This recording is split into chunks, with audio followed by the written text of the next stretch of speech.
Hi, welcome to the John E. Marlowe Guitar Series.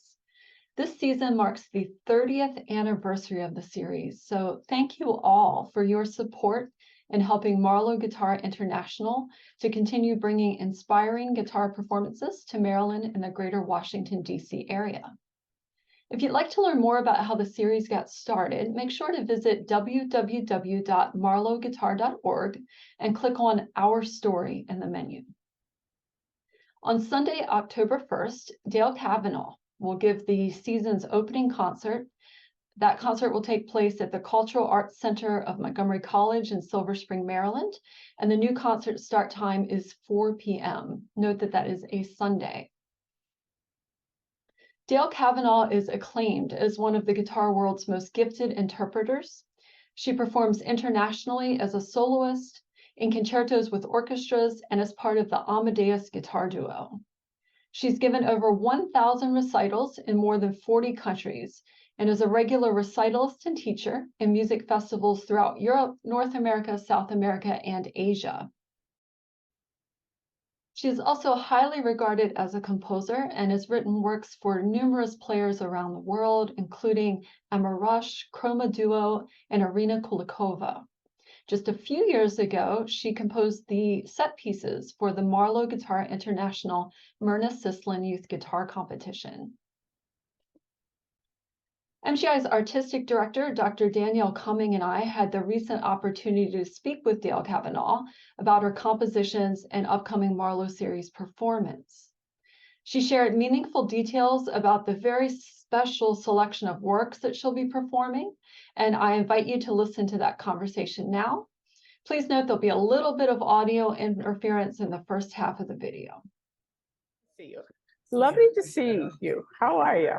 Wonderful to see you too, and we're just so excited that you're coming to play for us on October 1st. It's been a while. We've had you here, and we just can't wait. So, so Candace and I have a few questions, and we are mostly. I think we want to first start off with where are you now? So you're in Nova Scotia, and you just bought a house. Tell me about your life in Nova Scotia. Well, I'm from Nova Scotia, so I left 45 years ago, but I've come back like a good daughter all these years to see my family. But I love my Nova Scotia. My roots are here, and I just feel very good here, even though I love Europe too, which is where I've lived for the last, yes, it's over 40 years. It's unbelievable. But that's what's happened. And yeah, we have a new house, and it's close to an area where I grew up. And we're very happy. It's just perfect. I can imagine that sense of home, like even in like a lot of your compositions, we hear that sort of the strains of Nova Scotia. So that sort of entered into your musical vocabulary too. Well, yes, I have to admit a lot of my compositions are influenced from Nova Scotia, or I have also Toronto 98, and also different. Oh yeah, the Ghost of Peggy's Cove, which is a very famous place of Nova Scotia. And what else do I have? Afterglow, which is written for Emma Rush, from a Hamilton painter, very famous Canadian painter. So that was an inspirational Canadian thing too. But I also have pieces that have been inspired from different places where I've been. For example, I'll be playing concert etudes. They're called concert etudes, but they were inspired from a tour when I was in Argentina. And one can hear in the rhythms of the etudes. I wrote the etudes for myself to practice the Argentinian rhythms and to learn some of the harmonies. So wherever I go and wherever I've been moved, it's nice to write a piece or have like a musical diary is how I look at it over the years. It's my musical diary of my life.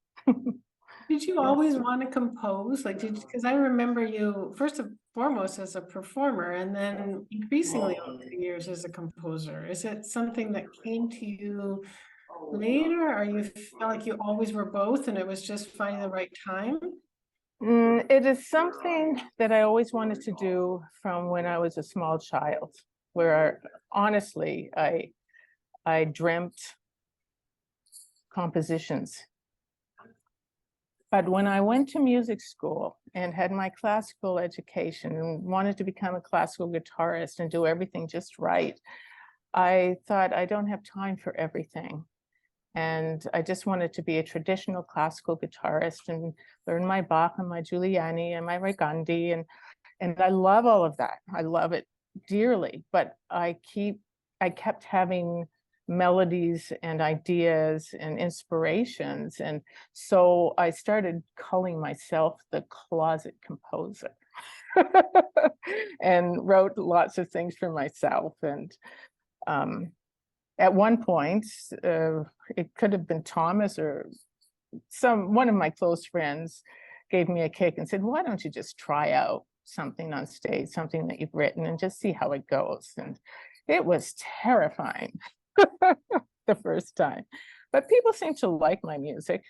It's not so avant-garde. It's very traditionally inspired. And my upbringing in Nova Scotia, my brother's a jazz guitarist. I grew up on a lot of classical music, but also a lot of jazz. So you can hear all of that in my music. Mhm. And yeah, it just was always there and was in the background. And then I started whenever I had time to develop a little, but it's always been more of a hobby. My classical guitar performing, it's a lot of work, as you know, Danielle. And So you did very well. So I'm just sorry. I was going to say our audience will know that you wrote the pieces for the youth competition. I think it was 2 years ago, Candace. It was definitely in the time of COVID, wasn't it? That's right, because you got locked in your basement and you ended up writing a lot. Yes, yes.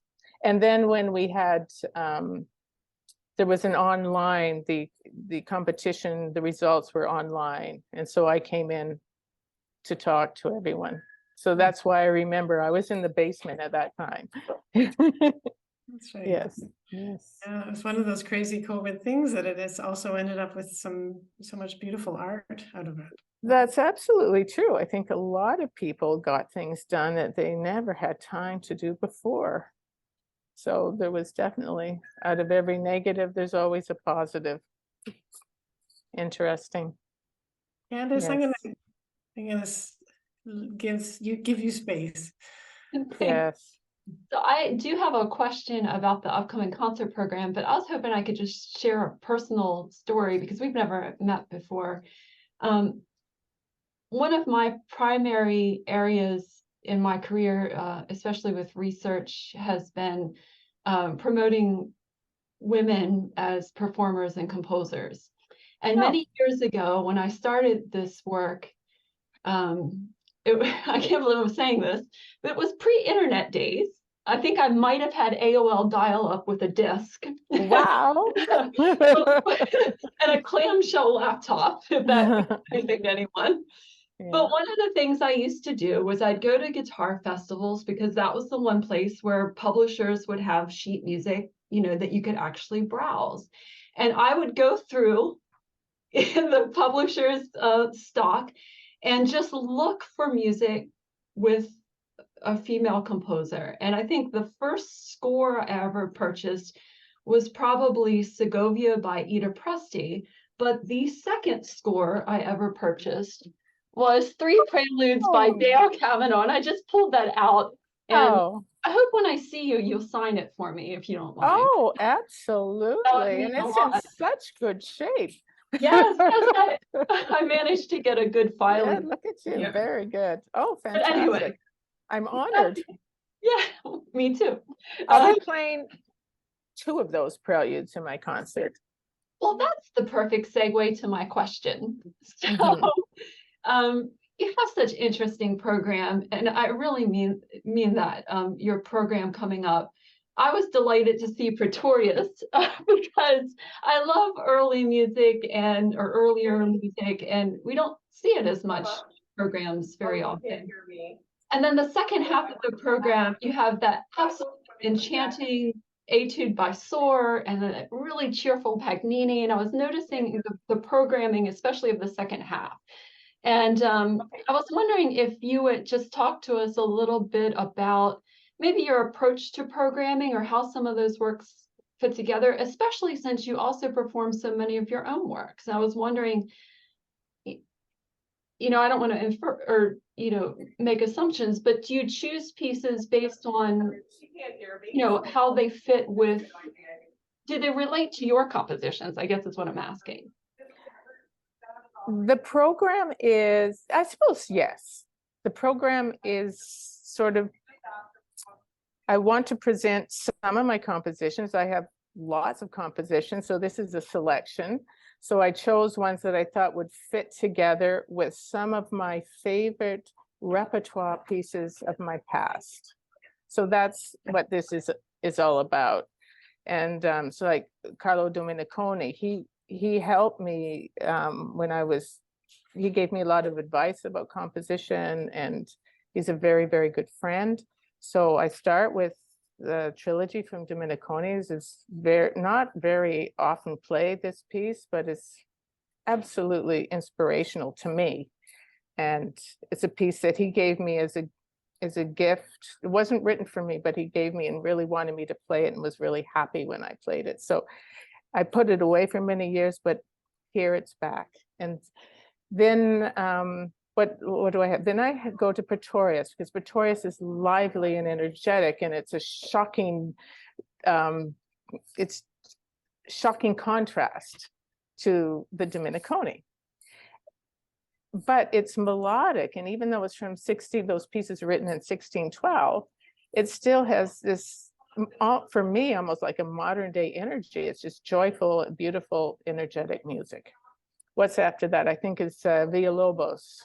So this is one of my favorite concertos in the whole world, and I played it with the orchestra quite often, but I wanted to play it much more. And so there's the great Jorge Caballero that does the Dvorak and all these great symphony and everything, these wonderful transcriptions and plays them fantastically. Well, I could not do that with the Villalobos concerto. That for me, I'm not that advanced in that kind of thing. But the second movement did work for me. And so I put that in the program. It's one of my favorite pieces to play, and it's very emotional and dynamic and passionate. So that attracts me. Followed by that is Briny Ocean. And that is a nostalgic piece about Nova Scotia. And it's written for my mother. It's using Nova Scotia theme, Farewell to Nova Scotia. Most Canadians, is this true, Danielle? Most Canadians know this folk song. I think it's up from our generation. Farewell to Nova Scotia, goes something like that. But I play a nostalgic version of it.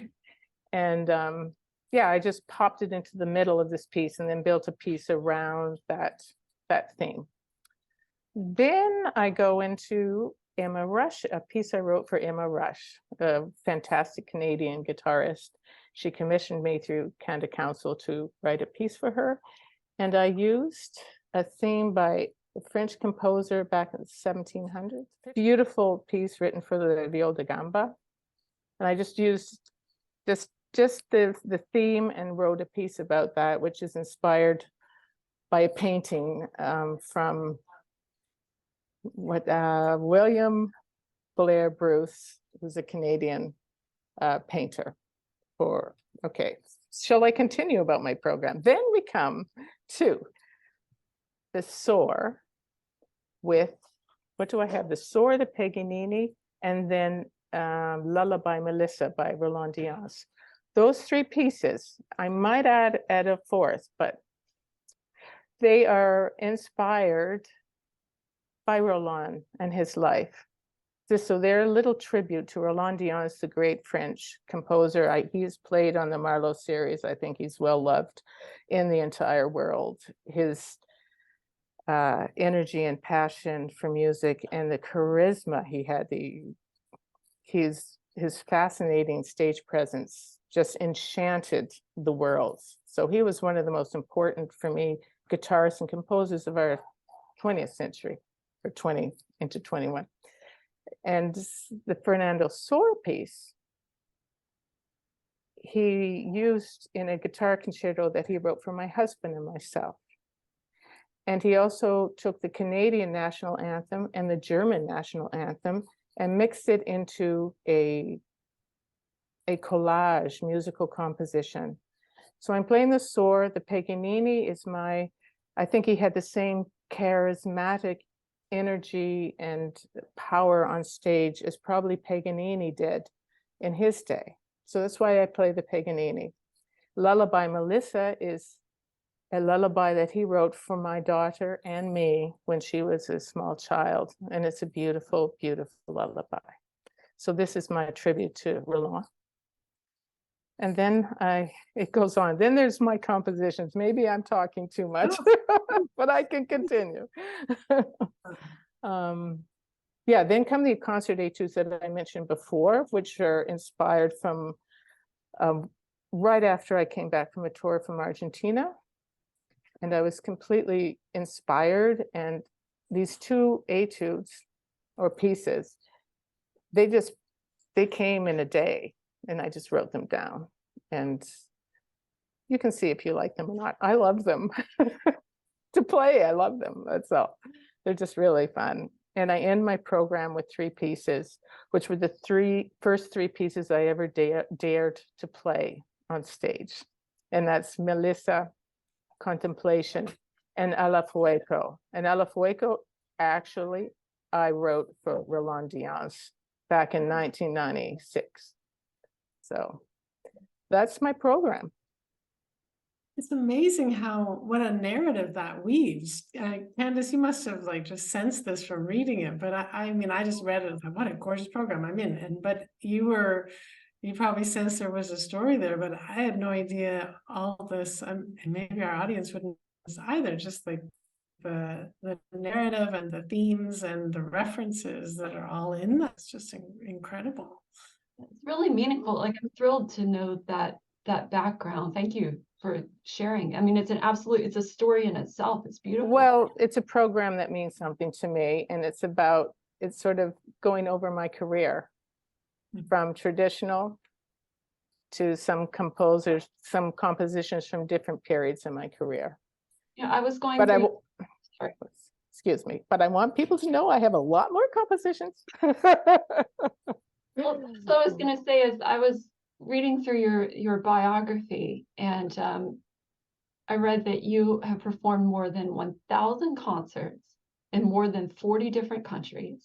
Oh, yes. You perform as a soloist, a duo artist, and a soloist with orchestras. You've recorded at least 17 albums. I have a feeling it's more than that from what that was. Yeah. You're a teacher and clearly a prolific and highly regarded composer. It's really an inspiring career, and there's not a question in that. I just wanted to share those stats with the audience.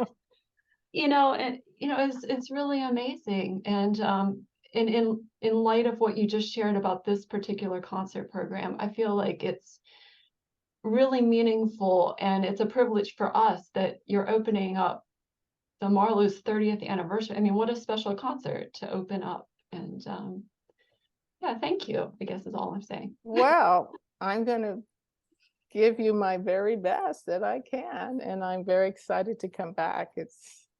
It's really wonderful. I thank you. I thank all of you.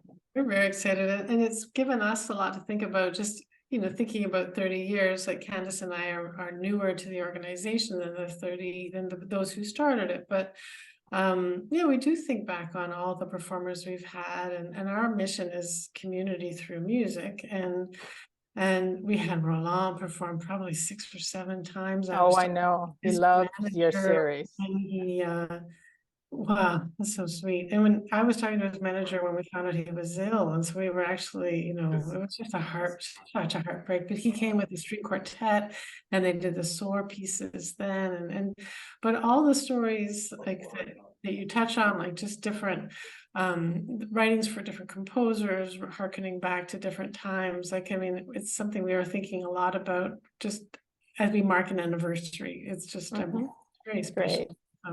And this Okay. is all for you part of a bigger tour. Where do you go first?